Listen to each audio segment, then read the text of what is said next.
On OSRC News at 7, Governor Akeredolu's aide absorbs principle of influencing impeachment proceedings against Deputy Governor Ayedatiwa. Election Petitions Tribunal upholds PDP's Umba victory as Enugu State Governor. Police exhumes Mohbad's corpse, arrests next in ongoing investigation to unmask late singer's killers. And from the foreign scene, Armenia protesters demand Prime Minister's sack over disputed Karabakh region.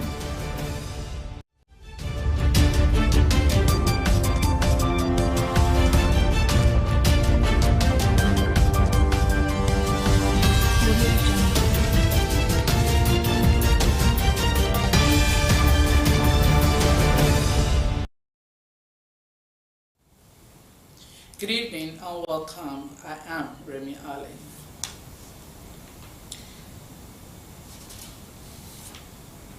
We begin the bulletin tonight with the stories on the ongoing impeachment issue at the Ondo State House of Assembly. The Senior Special Assistant to Governor Akeredolu on Special Duties, Dr. Dunyo Debowale, says the governor has no hands in the ongoing impeachment procedures against his deputy, Lucky Ayedatiwa.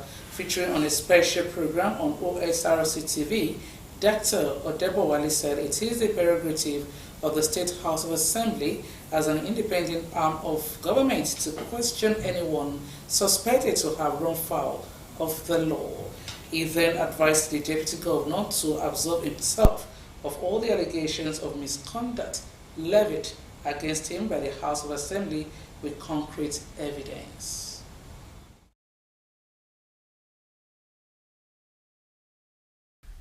How else? So it goes without saying that the relationship between the governor and his deputy went sour, and all of these things are responsible.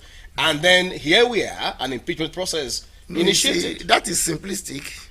That is simplistic. I'm not the governor. I don't know whether their relationship has gone sour. Aketi came back now. I've seen him twice since he returned. He has not told me that that he does not talk to the deputy governor. He has not told me that that anybody should be impeached. He has not told me, and I will not tell lies against myself. And that does not mean that I will not be happy if anybody is impeached or if anybody. No, that's not. But I'm saying that we should treat facts as objectively as we can. You know, what are the facts on ground? The House sat yesterday. Whether Aketi commanded them to sit or not, only they can explain. What did they come up with?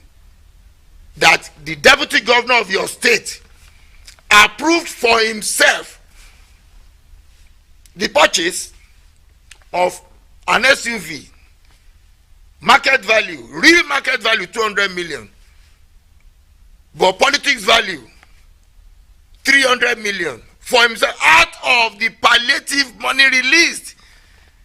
You are a journalist. You should find out. 2 billion naira approved for each state. 2 billion, remove 300 million, so now 1.7. So you should ask questions. Did he sign it or was his signature forged?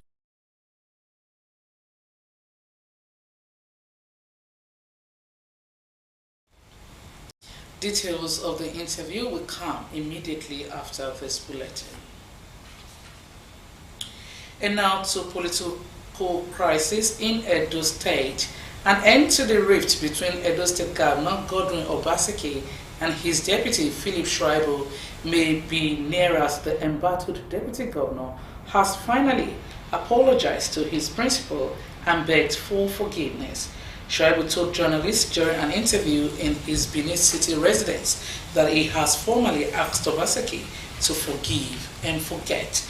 Shaibu said Obaseki, as an elder, needs to overlook their political differences and find a place in his heart to forgive him, at least for the sake of the people of Edo State and unity of their party, the People's Democratic Party, PDP. The Governorship Election Petition Tribunal sitting in Enugu State has upheld the election of Governor Peter Mba of the People's Democratic Party, PDP, in the March 18 governorship election.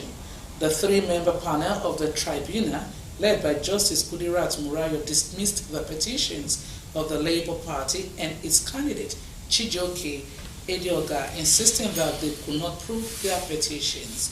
In dismissing the petitioner's petition, the tribunal declared that the National Youth Service Corps Discharge Certificate is not a qualification to contest a governorship election. Edioga is challenging the return of Umba as duly elected governor of Enugu State on grounds of submitting a forged NYSC discharge certificate over voting, among others. However, delivering judgment on the petition, the tribunal struck out the forgery of the NYSC certificate case, saying NYSC discharge certificate is not a qualification for governorship. In a related development, the National and State Election Petition Tribunal in Makurdi has affirmed the election of the Deputy Speaker of Benue State House of Assembly, Mrs. Danladi Lami. Lami of the All Progressives Congress APC defeated her rival from the People's Democratic Party PDP, Mrs. Agnes Uloko, to represent Ado State constituency. Dissatisfied with the outcome of the election, the latter petitioned at the tribunal, alleging that the first respondent was at the time of the election not qualified to contest the election for the Ado state constituency. She argued that the votes scored by the first respondent were wasted votes and she should be returned and declared as the winner of the election and issued with a certificate of return. Delivering judgments, the tribunal chairman, Justice Orizik Okeora, however, held that contrary to the opinion of the petitioner that the issue of certificate forgery is a pre-election matter, the candidate declared winner by the Independent National Electoral Commission, INEC, was qualified to contest the poll. Away from election matters, reprieve is underway for commuters flying Akure Owena Ondo Road over hardships occasioned by the deplorable state of a section of the road. The damaged portion of the federal road had plunged motorists into unpalatable experiences, delaying trips and damaging vehicles. Osrc Joy Pius was on ground to claim the intervention of Ondo State government as machineries have been moved to the site. We'll bring you details of that report in our subsequent bulletin. You are watching Osrc News at 7. We'll take a break now. Please stay tuned. Go.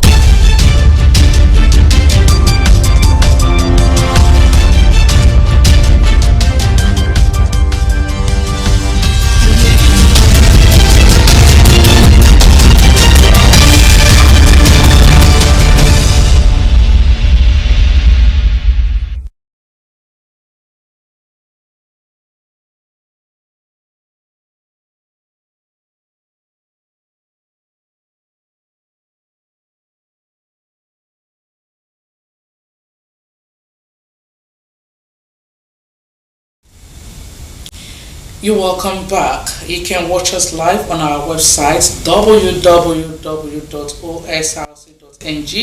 or follow us at Facebook at OSRC TV, and on YouTube you can subscribe to our channel OSRC TV Undo. Akure Kingdom is regarded as one of the 16 ancient Ekiti kingdoms in the southwest part of Nigeria. Its rich cultural heritage combined with accommodating nature of indigenes gave it an edge over other towns and cities, just as economic opportunities for inhabitants continue to expand. In the special report, Omoriola Guji examines the prospects and challenges of a millennial city which doubles as a state capital, spoke to authorities through the eyes of its monarch, prominent indigenes and residents. Details of the report in our subsequent bulletin. The National Postgraduate Medical College of Nigeria has decried the continued exodus of medical doctors abroad in search of better remuneration and favorable working conditions abroad. The college president, Professor Akin Oshibogun, lamented the low enrollment of postgraduate medical students to train owing to the continued emigration of doctors. The National Postgraduate Medical College of Nigeria is responsible for training postgraduate medical doctors in the country. The institution had trained about 80,500 specialists for the country, but while speaking at an event in Lagos, Oshibogun said efforts must be made to stem the tide of japa among medical doctors.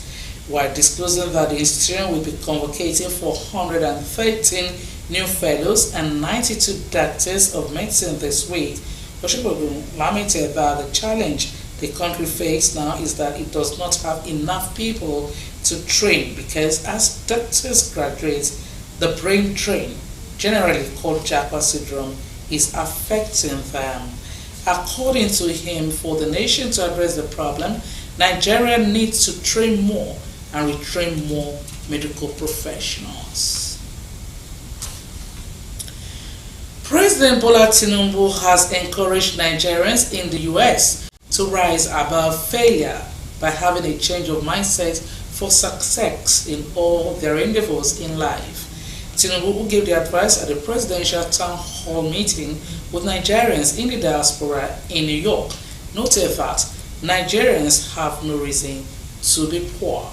The town hall meeting was organized by the Nigerians in Diaspora Commission on the sidelines of the 78th session of the UN General Assembly. Tinubu, who commended the efforts of Nigerians residing abroad on out-of-school children, the healthcare program, and poverty eradication through huge remittance back to Nigeria, said Nigeria is a blessed country. Men of the Rivers State Police Command have arrested 3 persons suspected to be engaged in national identity number racketeering in Port Harcourt. The suspects were nabbed by a team of policemen at the entrance of the National Identity Management Commission along Aba Road in the state capital. The operatives, numbering about 4, swooped on the roadside acclaimed agents following about the activities of the suspects who posed as agents of the federal agency, unknown to the public that they had ulterior motives. Some of the roadside acclaimed agents who were seen at the entrance of the commission reportedly claimed that they sell name registration forms due to lack of employment. Still on crime-related stories, the Lagos State Police Command has confirmed the exhumation of the corpse of the late singer Ilerioluwa Aloba, popularly known as Mohbad. The police also arrested the nurse who reportedly injected the deceased singer prior to his demise. The Lagos State Police Command Public Relations Officer SP Benjamin Udein, who confirmed the developments to newsmen, said an autopsy will begin as soon as possible. However, responding to a further inquiry concerning arrests made by the police in connection with the late singer's death, Udein replied he can't answer questions on the arrests yet because he did not have that update at hand. Earlier, the Acting Inspector General of Police, Olukayode Egbetokun, issued a directive to the Lagos State Commissioner of Police, Idowu Onwonwa, instructing him to initiate a swift and comprehensive investigation into the tragic passing of Mohbad. An undergraduate student of the National Open University of Nigeria, Abuja, Blessing Karami, who was declared missing on September 11, has been found dead in the woods in the Karimo area of the Federal Capital Territory. Confirming the sad incident, the FCT Police Command, through its spokesperson, SP Josephine Ade, said its primary focus now is to conduct a thorough and impartial investigation into the circumstances surrounding her death. The deceased was earlier declared missing after she reportedly left her place of work in the Garki area of Abuja before closing hour nearly 2 weeks ago. The police has also arrested one Aminu, believed to be the boyfriend of the deceased, following an interrogation over her disappearance. The FCT Police Public Relations Officer also vowed that no efforts will be spared to uncover both the immediate and remote causes of Ms. Karami's death. Clashes have erupted between police and demonstrators in the Armenian capital of Yerevan as thousands protested the government's handling of the Nagorno-Karabakh crisis. Azerbaijan said it had restored its sovereignty over the territory after a deadly 24-hour military offensive. The military offensive has led to Armenia being accused of failing to protect ethnic Armenians in the contested territory. Osrc correspondent Isa Olatugi reports that protesters are calling for the resignation of Armenia's Prime Minister Pashinyan, saying he has made too many concessions.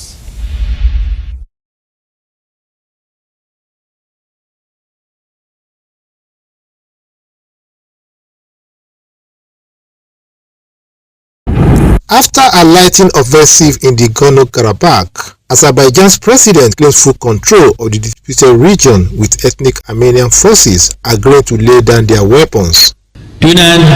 As a result of the start of the anti-terrorist measures, Azerbaijan has restored its sovereignty. The events that occurred yesterday and today at the same time will have a positive impact on the peace process between Armenia and Azerbaijan. I want to hope that our steps, the results of anti-terrorist measures, will eliminate the obstacles that were put forward, express, propose, call it what you want, from the Armenian side, and this will create a new reality, long-term peace in the South Caucasus.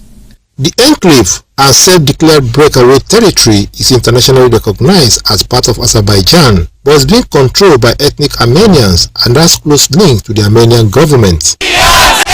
Its perceived failure to support the territory, particularly after a war in 2020, sparked protests in the capital, Yerevan. Internal enemy, Nikol Pashinyan, rejected to support Armenian citizens who are now living there. So this is a shame of our nation. It's something that we've been fighting for 30 years, more than 30 years, and now it all went for nothing. Armenia's prime minister denied having troops in the Nagorno-Karabakh and said his government was not part of the ceasefire process. We hope the military escalation will not continue because stability is very important for future projects. Both Armenia and Azerbaijan have gone to war over the region since the early 1990s. Russian peacekeepers will monitor the new ceasefire, and Azerbaijan says it will now start talks on integrating the region and its people. Isa Olatunji, Osrc News.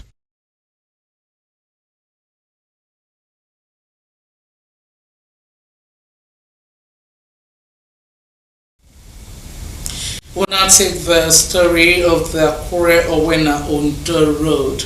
Reprieve is underway for commuters plying Akure Owena Ondo Road over hardships occasioned by the deplorable state of a section of the road. The damaged portion of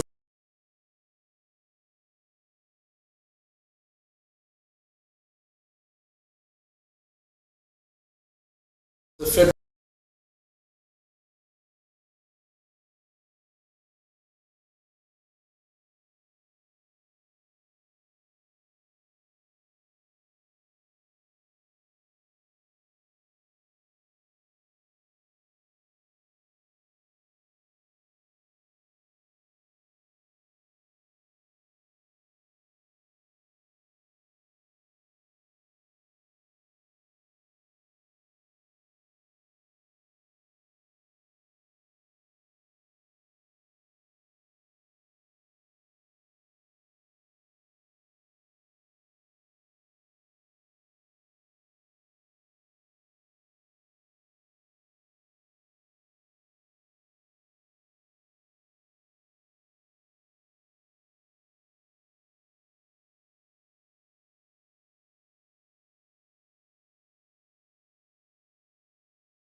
Of our visits, men of the Ondo State Ministry of Works and Infrastructure were seen excavating moisturized contents from the failed portion, followed by introduction of all materials. Most of the motorists who have spent several days on this road applauded the gesture but appealed to the state government to hasten the rehabilitation of the road. The thing is so terrible that we are spending so much money that one couldn't bear.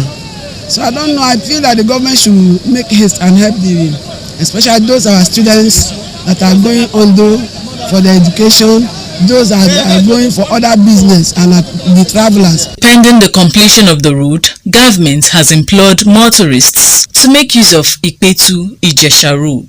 It is hoped that the intervention of the state government will bring a permanent solution to the failed road. Joy Pius, Osrc News.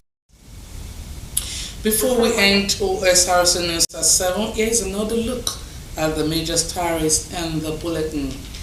We told you that Governor Akeredelu's aide has observed his principle of influencing impeachment procedures against Deputy Governor Lucky Aiyedatiwa. Election Petitions Tribunal sitting in Enugu has upheld PDP's Imba's victory as Enugu State Governor. We also told you that police has exhumed the late singer Mohbad's body and arrested a nurse in ongoing investigation to reveal his killers. And finally, from the foreign scene, Armenian protesters have demanded Prime Minister's sack over disputed Karabakh region.